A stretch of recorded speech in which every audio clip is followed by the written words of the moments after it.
time in Japan, those in charge at the top of a defense department have denied the UFOs and showed a disinterest in the UFOs. Basically, a complete dismissal about this topic. The Japanese government made a sudden press release after that. They said they would not recognize any kind of UFOs on this or any aerial phenomena or any encounter of extraterrestrial present on Earth or in airspace of Japan.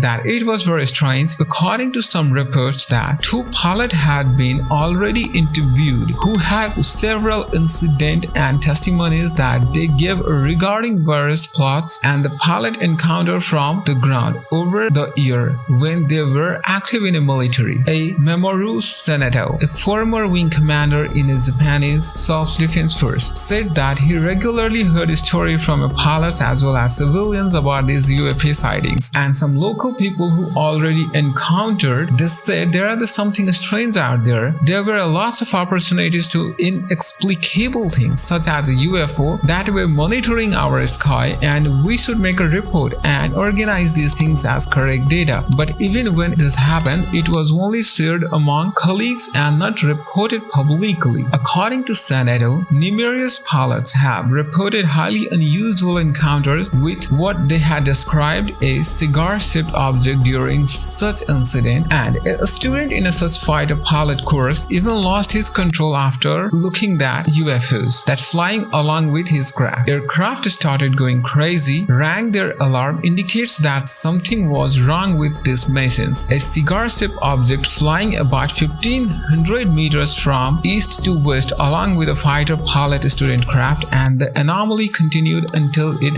disappeared. For years, a pilot in the Japanese military were instructed to remain silent about such incidents, but in September 2020, Japanese decades-long policy of secrecy and denial came at an end when Defense Minister Taro Kono tasked the Japanese self-defense force to make a visual recording of any such encounters with an unexplained craft. May believe this is a very public safety policy was prompted by a meeting held on 1 month earlier between Minister Kono and US counterpart Defense Secretary Mark Esper. They said one of these topics that came was unidentified aerial phenomena and that we talked about and we need to cooperate on this. In fact, that the Japan denied that there was UFO activities happening in their country, and now they are establishing the Japanese Space Operations Squadron. They say that there are clearly in something going over the sky of Japan, so they have establishing these space operations. At last, we believe that government thought the world are finally beginning to acknowledge that there may be unidentified object in our sky and that are really not from our Earth.